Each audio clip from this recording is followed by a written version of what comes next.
In a small, forgotten village tucked away in the hills of Eastern Europe, life moved slowly, governed by traditions older than anyone could remember. The air was thick with superstition, and the people clung to customs that had shaped their existence for centuries. Among these customs was one particularly cruel practice: auctioning off daughters to the highest bidder. It wasn't just about money, it was about power, status, and ensuring that families maintained their place in the social hierarchy. For generations, this ritual had been accepted without question. Parents would proudly parade their daughters before potential suitors, each girl dressed in her finest clothes, hoping to fetch a good price. The daughters themselves rarely had a say in the matter. To resist was unthinkable. It meant bringing shame upon the family and risking exile from the only home they'd ever known. The Kovalenko family was no exception. They were once prosperous farmers, respected members of the community. But over time, misfortune struck. Crops failed, debts piled up, and the family's standing began to slip. Desperate to regain some semblance of dignity, they turned to the auctions as their last hope. One by one, their daughters were sold, each transaction chipping away at what little remained of their humanity. By the time Anya came of age, she was the last daughter left. Her older sisters had long since disappeared into lives dictated by men who saw them more as possessions than partners. Some sent letters home, filled with forced cheerfulness, masking deeper pain. Others vanished completely, leaving behind only whispers among the villagers. Anya grew up watching all of this unfold, silently vowing never to accept such a fate. But tradition doesn't care about vows or silent protests. On the morning of her auction day, the house buzzed with activity. Her mother bustled around, pinning stray strands of hair back into place while muttering prayers under her breath. Her father sat stiffly at the table, avoiding eye contact, guilt etched across his face. He knew what he was doing was wrong, but desperation clouded his judgment. Anya stood in front of the cracked mirror in her room, staring at her reflection. She was strikingly beautiful, with sharp cheekbones and piercing green eyes that seemed to see right through people. Her intelligence shone even brighter than her looks. She devoured books whenever she could get her hands on them, dreaming of a world beyond the confines of the village. Today, however, none of that mattered. All anyone cared about was how much she could fetch at the auction block. As the sun climbed higher in the sky, the crowd gathered outside the town hall. Men in tailored suits mingled with farmers still wearing dirt-streaked boots. Women whispered behind fans, speculating which suitor might win the coveted prize. Excitement rippled through the air like electricity. Everyone wanted to see what the final Kovalenko daughter would bring. When Anya stepped onto the platform, a hush fell over the crowd. She held her head high, refusing to let fear show. This was her moment, whether she liked it or not. Bids started, pouring in almost immediately, voices rising over one another as the numbers climbed steadily upward. Anya tuned out the noise, focusing instead on the horizon beyond the square. Somewhere out there lay freedom, and she swore to herself that she wouldn't stay trapped forever. Just when it seemed like the bidding had reached its peak, a figure emerged from the shadows. He was tall, with broad shoulders and a face lined with sorrow. His dark coat billowed slightly in the breeze, and his presence commanded attention. The murmurs died down as he approached the platform, his eyes locked onto Anya's. "I'm not here to bid," he said, his voice low but firm. Every head turned toward him, confusion rippling through the crowd. Auctions worked on bids, that was the rule. You couldn't simply walk in and claim someone without playing the game, the man continued, undeterred. "I offer my name, not as a buyer, but as a protector." His words hung heavy in the air, shocking everyone present. No one had ever dared to challenge the system so openly. It was then that someone recognized him. Ivan Markov, the widower. Years ago, his wife Elena had also been sold at auction. Their marriage had ended tragically when she died under mysterious circumstances. Since then, Ivan had lived in solitude, shrouded in grief and rumors. Some said he blamed himself for her death. Others whispered darker theories. Whatever the truth, he had become a ghost of a man, haunting the edges of village life. Now, Here he stood, offering something entirely unexpected: his name, his protection, and perhaps even redemption. For both himself and Anya, the crowd erupted into chaos. Some shouted objections, claiming this violated every unspoken law. Others watched curiously, intrigued by the audacity of his proposal. Anya studied him carefully, searching for answers in his weary expression. What did he want from her? Was this truly an act of kindness, or was he just another man trying to assert control? Despite her doubts, one thing was clear. He had disrupted the proceedings, forcing everyone to confront the absurdity of the situation. Finally, after what felt like an eternity, the village elder stepped forward. His voice trembled as he addressed Ivan. You understand the consequences of this deviation? Ivan nodded solemnly. I do. With a reluctant wave of his hand, the elder signaled for the auction to end. Anya descended from the platform, her heart pounding. As she followed Ivan out of the square, she couldn't shake the feeling that her life was about to change in ways she couldn't yet imagine. For better or worse, she was no longer bound to the auction block. Instead, she found herself stepping into the unknown alongside a man burdened by secrets and maybe, just maybe, carrying the key to breaking free from the chains of tradition altogether. The carriage ride to Ivan's estate was silent, heavy with unspoken questions. Anya sat stiffly on the worn leather seat, her fingers gripping the edge as if bracing herself for what lay ahead. Outside, the landscape shifted from the bustling village square to quiet country roads lined with towering trees. The further they traveled, the more isolated she felt. She stole glances at Ivan, trying to read him, but his face remained an unreadable mask. When they finally arrived, the house loomed before her like something out of a storybook, grand yet eerily empty. Its stone walls were weathered by time, and ivy crept up the sides, giving it a haunting charm. Inside, the air smelled faintly of wood polish and old books. The furniture was elegant but covered in thin layers of dust, as though no one had truly lived there in years. It wasn't hard to see why. This place carried the weight of loss, its silence almost oppressive. Ivan led her upstairs to a modest bedroom where a single suitcase sat neatly packed at the foot of the bed.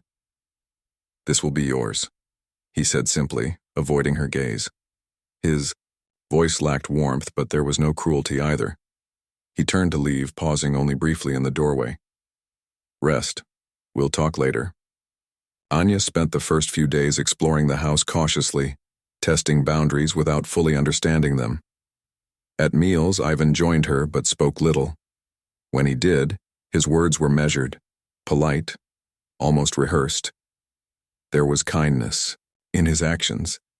He made sure she had everything she needed, but also distance, as if he feared getting too close.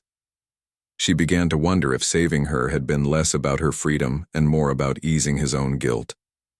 One evening, unable to sleep, Anya wandered through the dimly lit halls. The house seemed alive at night, creaking softly as if sharing secrets with the darkness. Drawn by curiosity, she pushed open a door that had always been slightly ajar. Inside was a study frozen in time. Books lined the shelves, papers scattered across the desk, and a framed photograph sitting prominently in the center of the room. It was a picture of Ivan and a woman who could only be Elena, his late wife. They looked happy, genuinely so, with their arms wrapped around each other, smiles lighting up their faces. But there was something else in the photo, something subtle, yet unmistakable. Defiance. Elena's eyes held a spark of rebellion, as if she refused to bow to whatever forces sought to control her. Anya picked up the frame, studying it closely. As she set it down, her hand brushed against a drawer, causing it to slide open slightly. Inside, she found a stack of journals tied together with a fraying ribbon. Her heart raced as she untied the knot and opened the topmost journal. It belonged to Elena. The entries painted a vivid picture of a woman trapped in a life she hadn't chosen. Elena wrote of her dreams of escape, of nights spent staring at the stars, imagining a world beyond the confines of her marriage. She spoke of the auction system with raw anger, calling it a cage disguised as tradition. But most chilling of all were the hints of danger lurking beneath the surface. Elena had uncovered something, a secret so devastating it terrified her.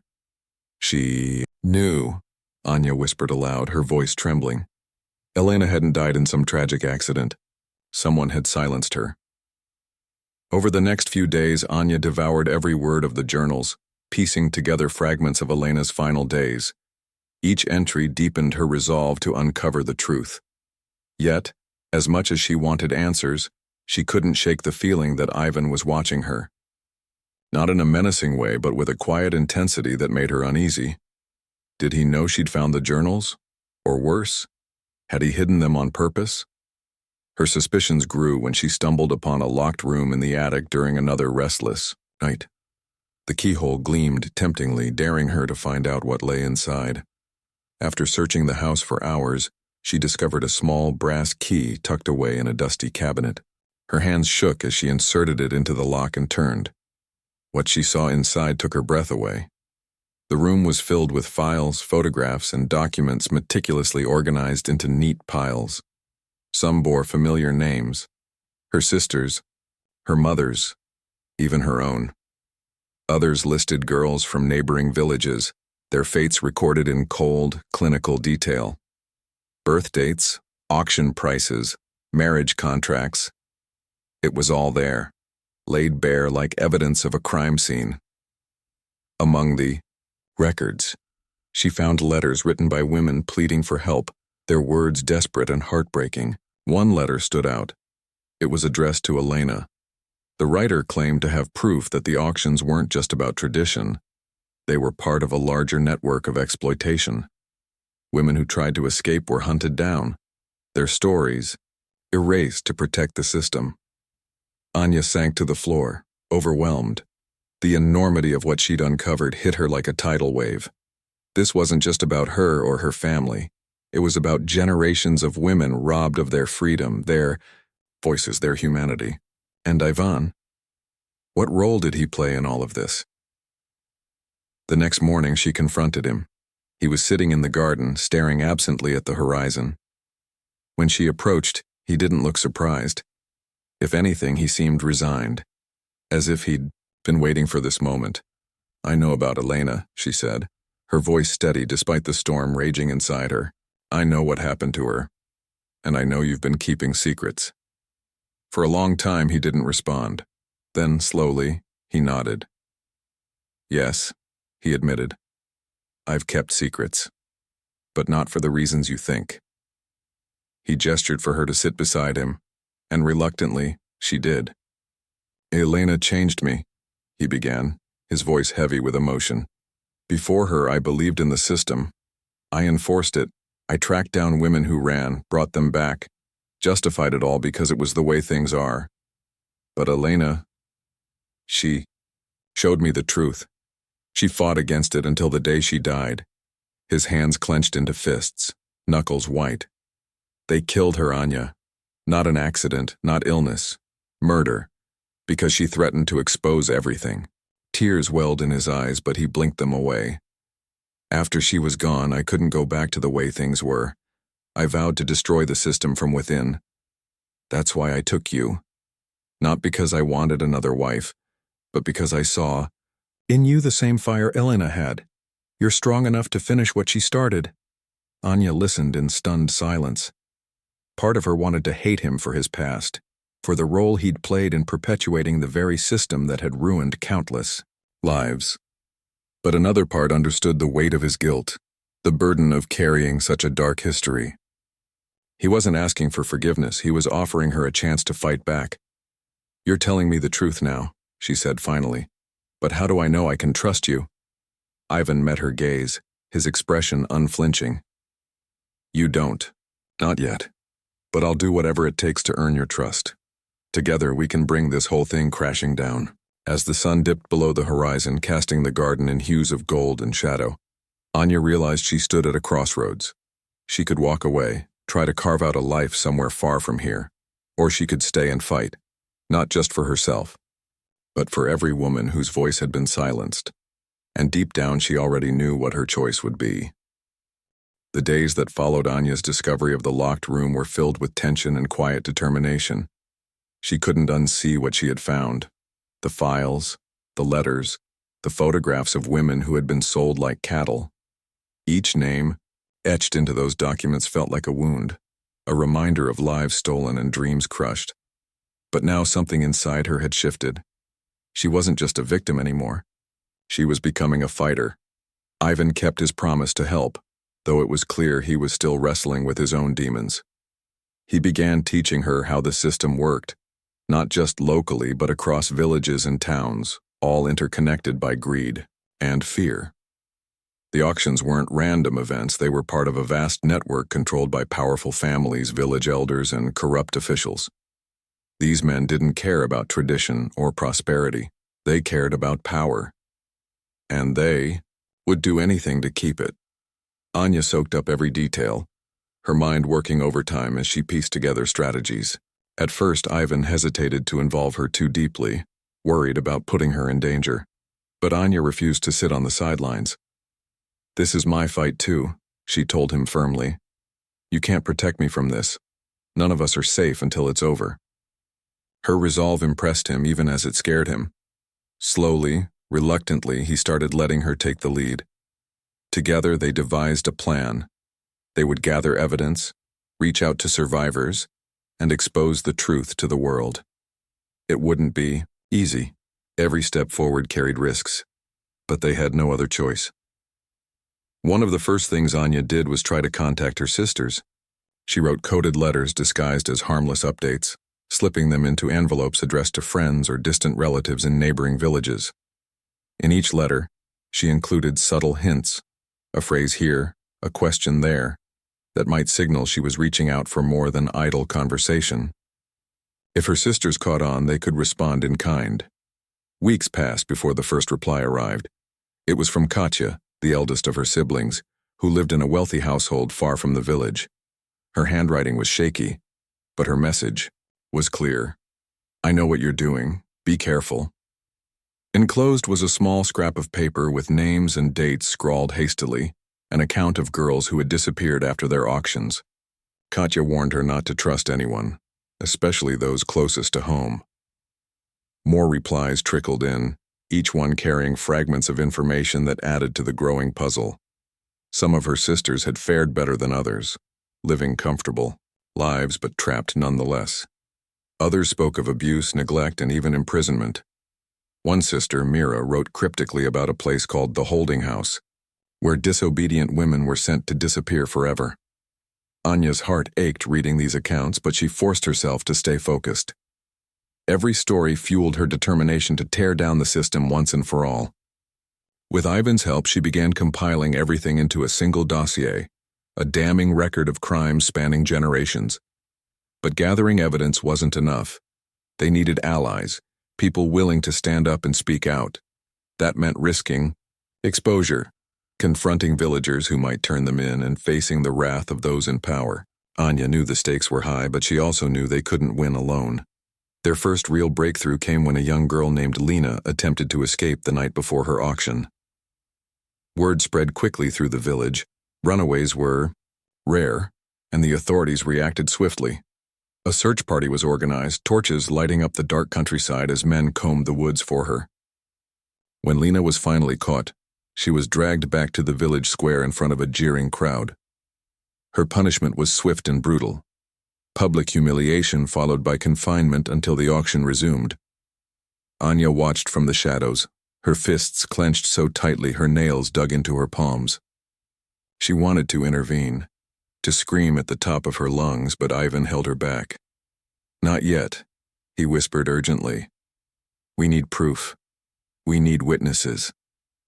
It was then that something remarkable happened. As Lena stood trembling in the center of the square, a woman stepped forward from the crowd. It was an older villager, someone Anya recognized vaguely as a seamstress. Her voice rang out loud and clear. "This is wrong," she shouted. "How long will we let this go on? How many more girls must suffer?" For a moment, silence fell over the square. Then another voice joined in, then another, until murmurs of dissent rippled through the crowd. The village elder tried to restore order, shouting threats and warnings, but the damage was done. Doubt had taken root and it spread faster than anyone expected. That night, Anya and Ivan returned to the estate buzzing with excitement. For the first time, cracks were showing in the foundation of the system. People were starting to question what they had always accepted as inevitable. It was a small victory, but it gave them hope. Over the next few weeks, they doubled their efforts. Anya reached out to more women, connecting with survivors who were ready to share their stories. She smuggled messages to neighboring villages, urging them to join the cause. Meanwhile, Ivan used his knowledge of the system to identify weak points, corrupt officials who could be pressured, records that could be exposed, networks that could be dismantled. As momentum built, so did the danger. Anonymous threats began appearing at the estate, scratched words on walls, rocks thrown through windows, ominous notes slipped under the door. Someone was watching them, waiting for a misstep. Anya knew it was only a matter of time before they struck. Despite the risks, she refused to back down. Every threat reminded her why she was fighting, not just for herself but for Lena, for Mira, for Katya, for Elena, and for every woman whose life had been stolen by the auctions. She thought often of Elena's journals, of the fire that had burned within her. Now that same fire burned in Anya, hotter and brighter than ever. One evening, as she sat poring over maps and lists, Ivan walked into the study carrying 2 cups of tea. He set one down beside her and leaned against the desk, studying her intently. "You remind me of her sometimes," he said softly. Anya looked up, startled. "Of Elena?" He nodded. "The way you refuse to give up, even when it seems impossible. The way you see the world, not as it is, but as it should be." She smiled faintly, touched by the comparison. "I'm not sure I'll ever measure up to her." "You already have," he replied simply, "and she would be proud of you." They sat in companionable silence for a while, the weight of their mission pressing down on them but also binding them together. Whatever doubts Anya had harbored about Ivan had faded over time. He wasn't perfect. He carried scars, both visible and invisible, but he was trying. And that was enough. By the time dawn broke, they had a plan. It was risky, reckless even, but it was their best shot. They would organize a meeting, a secret gathering of survivors and sympathizers, to share their findings and rally support. From there, they would stage a public confrontation, forcing the village to face the truth head-on. As Anya blew out the candle and climbed the stairs to bed, exhaustion tugging at her limbs, she allowed herself a moment of quiet triumph. The road ahead was long and treacherous, but for the first time, she felt like they were winning. Not just battles, but hearts and minds. And that, she realized, was how revolutions began, with ordinary people choosing to stand up and say, "Enough." The meeting was set to take place in an abandoned barn on the outskirts of the village, far enough from prying eyes but close enough for people to slip away unnoticed. Anya and Ivan spent days preparing, spreading word cautiously through coded messages and whispered conversations. Trust was fragile, anyone could be a spy, but desperation drove women to risk everything. The thought of a life beyond the auctions was too powerful to ignore. On the night of the gathering, the air buzzed with nervous energy. One by one, women arrived, their faces half hidden beneath scarves or hoods, their steps quick and furtive. Some came alone, others brought daughters who hadn't yet been sold. Each carried a story, a wound, a reason to fight back. By the time everyone had gathered, the barn was filled with quiet murmurs and shifting shadows, lit only by a few flickering lanterns hanging from the rafters. Anya stood at the center, her heart pounding but her voice steady as she addressed the group. "Thank you all for coming," she began, her words cutting through the tension like a blade. "I know it wasn't easy, but tonight, we're not just survivors. We're fighters. Together, we can end this." She gestured to Ivan, who stepped forward holding the dossier they had compiled. He opened it carefully, revealing page after page of evidence, names, dates, transactions, testimonies. "This is proof," he said, his tone grim but resolute. "Proof that what's happened to us isn't tradition, it's theft, it's exploitation, and it's murder." A collective gasp rippled through the room as he recounted specific cases, reading aloud snippets of letters written by women who had tried to escape and disappeared without a trace. Every name spoken felt like a spark igniting something deep within the crowd. Tears flowed freely, hands clenched into fists, and whispers turned into angry mutters. When Ivan finished, Anya took over, her voice rising with conviction. "We don't have to live like this anymore. We've been told our whole lives that we're nothing more than property, that we exist to serve someone else's needs. But that's a lie. We are human beings. We have voices, and now it's time to use them." She outlined their plan, to march into the next auction and expose the truth publicly, shattering the illusion of normalcy that kept the system alive. It would be dangerous. There was no guarantee they wouldn't face violence, but staying silent was no longer an option. "If we stand together," she said, her eyes scanning the room, "they won't be able to break us." The women nodded, determination hardening their expressions. They formed small groups, strategizing how to spread the message further. Some volunteered to reach out to neighboring villages, while others promised to gather more evidence. For hours, the barn remained alive with purpose, each woman contributing whatever she could to the cause. But as the meeting drew to a close, reality crept back in. A young girl named Tasha, barely 16, raised her hand hesitantly. "What if they come after us?" she asked, her voice trembling. "What if they hurt our families?" Anya knelt beside her, placing a reassuring hand on her shoulder. "They might try," she admitted softly. "But we're stronger than they think, and we're not doing this alone. Look around you. Every person here is willing to fight, not just for themselves, but for each other." Her words seemed to ease some of the fear, but the weight of the risks lingered. As the women dispersed into the night, slipping away one by one, Anya couldn't shake the feeling that time was running out. Word of their rebellion would reach the elders soon if it hadn't already. She knew they had to act quickly. The days leading up to the auction were a blur of preparation and paranoia. Anya worked tirelessly, finalizing plans and ensuring every detail was covered. Ivan stayed by her side, his presence a constant reminder of both the danger and the hope driving them forward. Together they rehearsed speeches, mapped out escape routes, and prepared copies of the dossier to distribute during the confrontation. Meanwhile, tensions in the village reached a boiling point. Whispers of rebellion spread like wildfire, fueled by rumors of secret meetings and coded messages. The elders, sensing unrest, tightened their grip, posting guards near key locations and warning villagers against fraternizing with outsiders. Anyone caught acting suspiciously was questioned harshly, sometimes even detained. Despite the mounting pressure, Anya refused to let fear dictate her actions. She visited Lena, the girl who had attempted to escape, bringing her food and encouragement. Though still recovering from her ordeal, Lena vowed to join the protest. "I'm not afraid anymore," she declared, her voice firm despite the bruises still marking her face. "If I die fighting, at least I'll die free." As the auction day approached, Anya found herself reflecting on how much had changed since she first stepped onto that platform.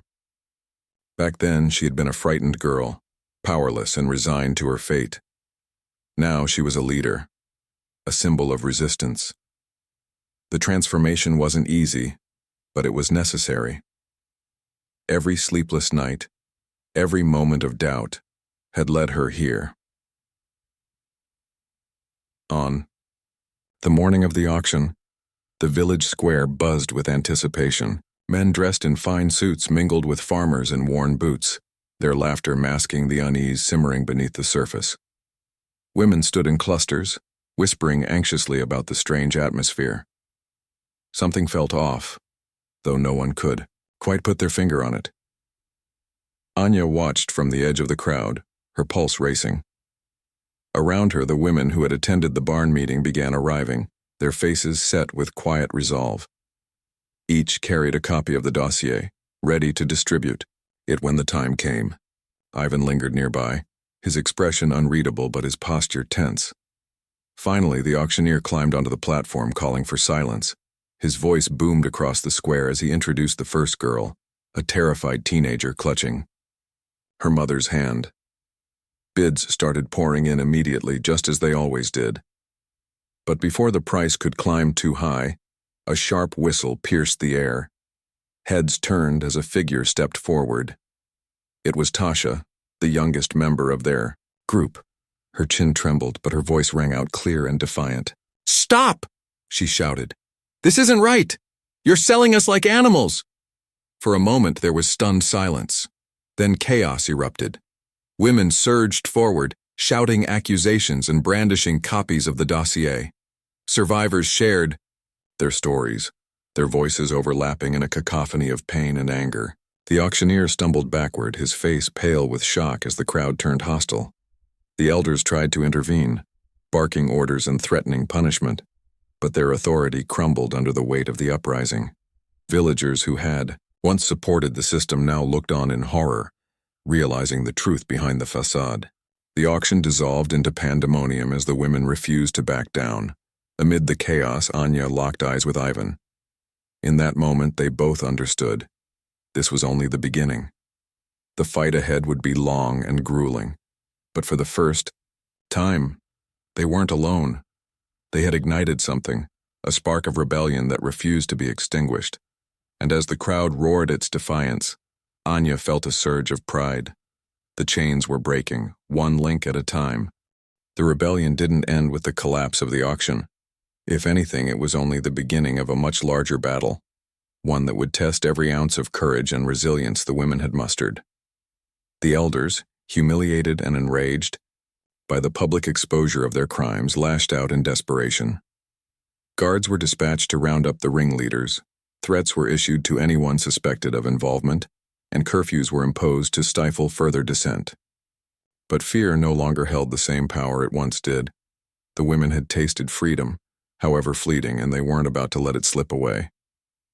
Anya became the face of the movement, not because she sought glory, but because her voice carried a clarity and conviction that inspired others. She stood at the forefront, rallying survivors from neighboring villages who had heard whispers of the uprising. Each new arrival brought fresh stories of suffering, each story adding fuel to the fire. Women traveled on foot, braving treacherous roads and risking punishment, just for the chance to join the fight. They came carrying nothing but hope, and an unshakable belief that change was possible.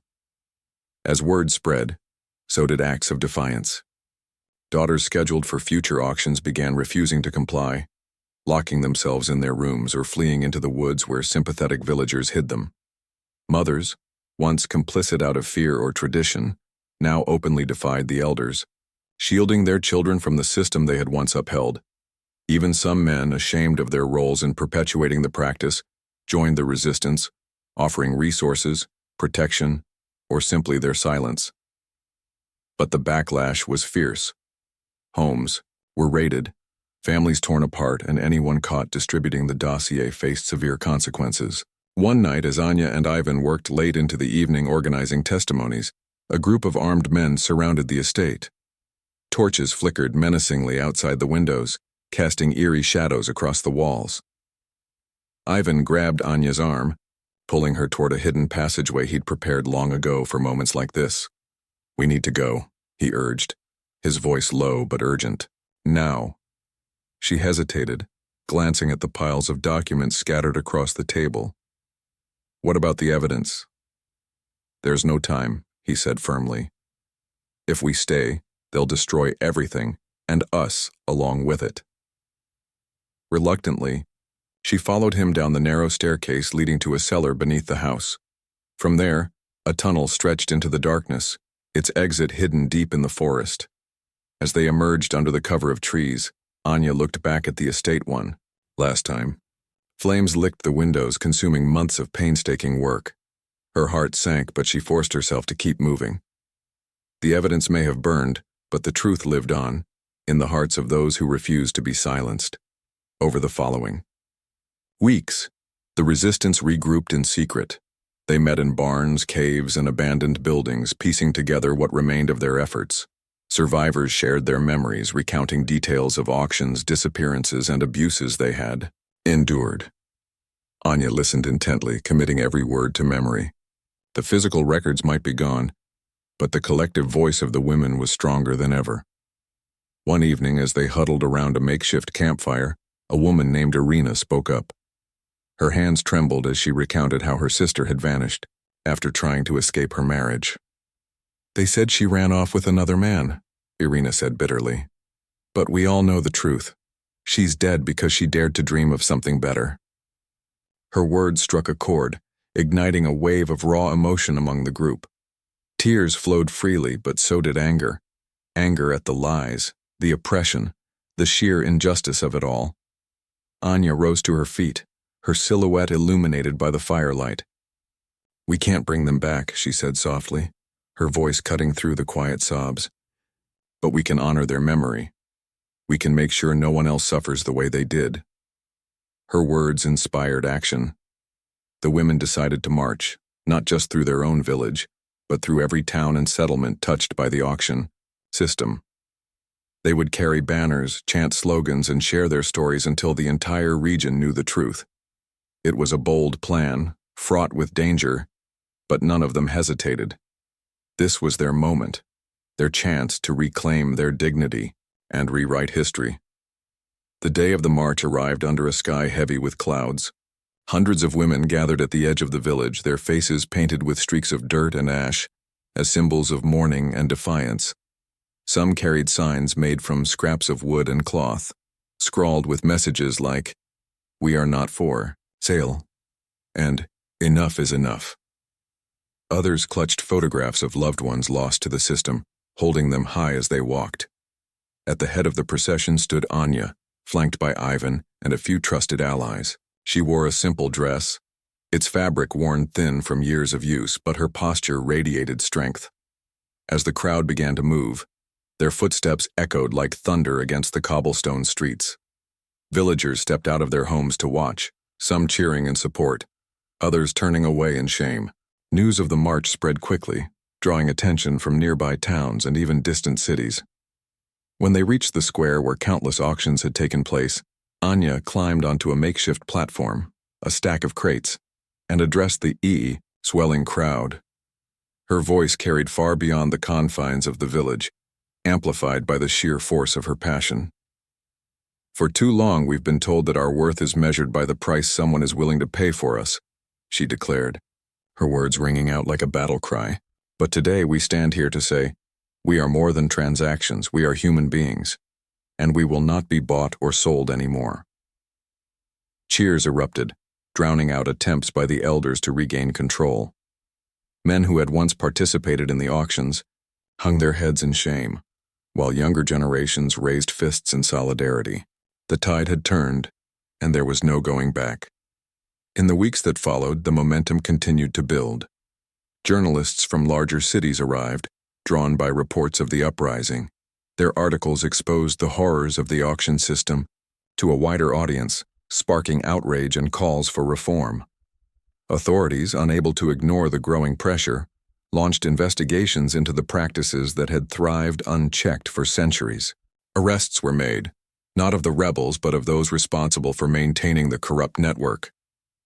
Through it all, Anya remained steadfast, guiding the movement with wisdom beyond her years. She visited schools, churches, and community centers, speaking to anyone who would listen. Her message was simple yet powerful. Traditions rooted in cruelty must be dismantled, no matter how deeply ingrained they are. Change begins when people refuse to accept injustice as normal. Ivan stayed by her side, his guilt slowly giving way to redemption. He helped document the stories of survivors, ensuring their voices reached lawmakers and activists determined to enact lasting change. Together, they transformed the grief of the past into a beacon of hope for the future. Years later, the village bore little resemblance to the place it had once been. The auction hall stood empty, its doors boarded up and its walls covered in graffiti declaring "A freedom lives here."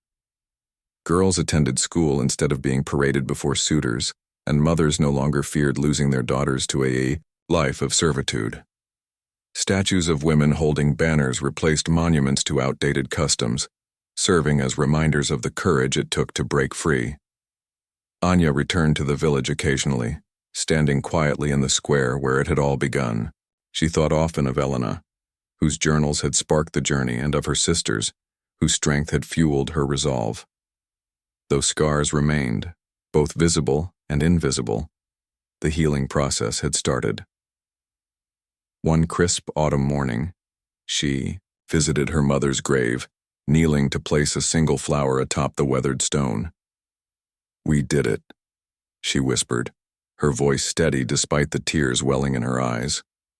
"We're free." And as she walked away, the wind carried her, words into the distance, a promise to every daughter yet to come. "You are not for sale." The fight for freedom didn't end with the collapse of the auction system. In fact, dismantling centuries-old traditions was just the first step in a much longer journey toward true equality and justice. The rebellion had awakened something powerful, a collective spirit that refused to settle for half measures or hollow promises.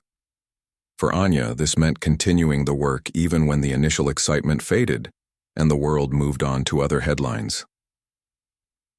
In the months following the uprising, the village became a hub of activity as survivors from across the region poured in to share their stories and demand accountability. Women who had once been voiceless now stood tall, recounting their experiences to journalists, activists, and government officials investigating the crimes. Anya played a central role in organizing these efforts, ensuring that every survivor felt heard and supported. She knew that healing couldn't begin until the truth was fully exposed, but exposing the truth wasn't easy. Many of those implicated in the auction system were wealthy, influential figures, men who had spent decades hiding behind layers of power and privilege. They fought back fiercely, using their connections to delay investigations, discredit witnesses, and intimidate anyone brave enough to speak out. Anonymous threats continued to arrive at Anya's doorstep, warning her to stop digging before it was too late. Yet she pressed on, driven by the knowledge that giving up would dishonor everyone who had sacrificed so much.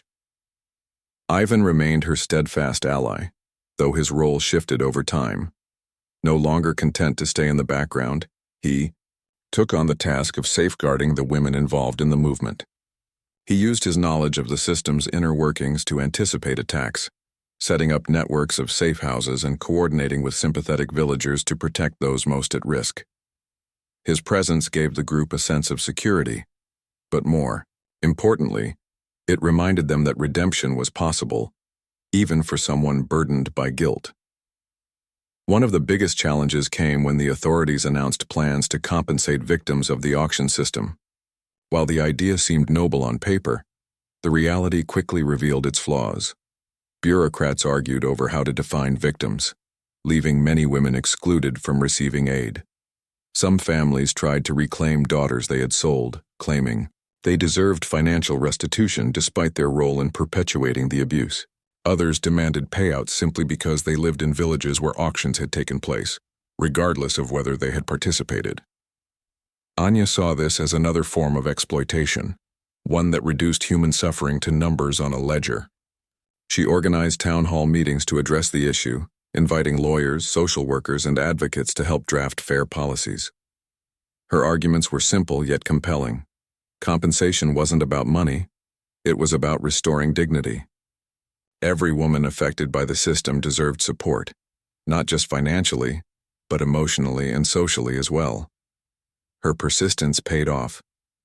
Eventually, a committee was formed to oversee the distribution of funds, staffed by survivors themselves. This marked a turning point.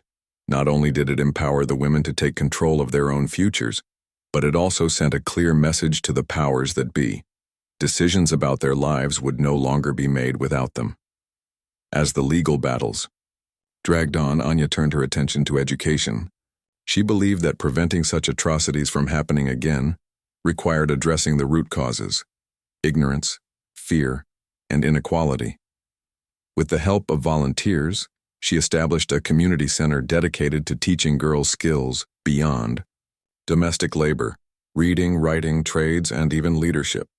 Classes were held in the same square where auctions had once taken place, transforming a space of oppression into one of opportunity. The center quickly became a beacon of hope, attracting not only young women, but also boys eager to learn alongside their sisters. Lessons weren't limited to academics. They included discussions about respect, consent, and the importance of standing up against injustice. Anya often led these talks, sharing her own story to illustrate the impact of courage and unity. At first, some parents resisted, clinging to outdated beliefs about gender roles. But as they watched their daughters flourish, earning scholarships, starting businesses, and becoming leaders in their communities, they began to see the value of change. Slowly but surely, the mindset of the entire village shifted. Despite her successes, Anya faced moments of doubt. The weight of responsibility sometimes felt overwhelming, especially when progress seemed slow or setbacks occurred. There were nights when she lay awake, wondering if she'd ever truly escaped the shadow of the past. During those times, Ivan would sit with her, offering quiet companionship and reminding her of how far they'd come. "You're allowed to feel tired," he told her one evening as they sat together under the stars. "You've carried so much on your shoulders, but remember, you're not alone anymore." His words brought her comfort, as did the knowledge that she had inspired others to carry the torch. Women who had once looked to her for guidance were now leading initiatives of their own, spreading the message of freedom to neighboring regions. Each new success story reignited her determination, reminding her that the fight was bigger than any one person. Years passed, and the village transformed in ways no one could have imagined. Where silence and fear once reigned, laughter and learning now filled the air. Girls walked confidently to school, their heads held high while mothers encouraged them to dream big. Men, too, played a part in the change, challenging toxic norms within their own circles and raising sons to respect equality. Anya eventually stepped back from her role as the face of the movement, passing the baton to younger generations eager to continue the work. Though she still advised and mentored, she found joy in simpler things: gardening, reading, and spending time with the nieces and nephews she'd helped rescue from the auction block. Her bond with Ivan deepened as well, evolving into a partnership built on mutual respect and shared purpose. On the anniversary of the rebellion, the village held a celebration unlike any other. Hundreds gathered in the square, now adorned with flowers and banners celebrating resilience and renewal. A plaque was unveiled, inscribed with the names of those who had fought and those who had fallen for the cause. As Anya stood before the crowd, tears streaming down her face, she realized that the legacy of the movement wasn't hers alone.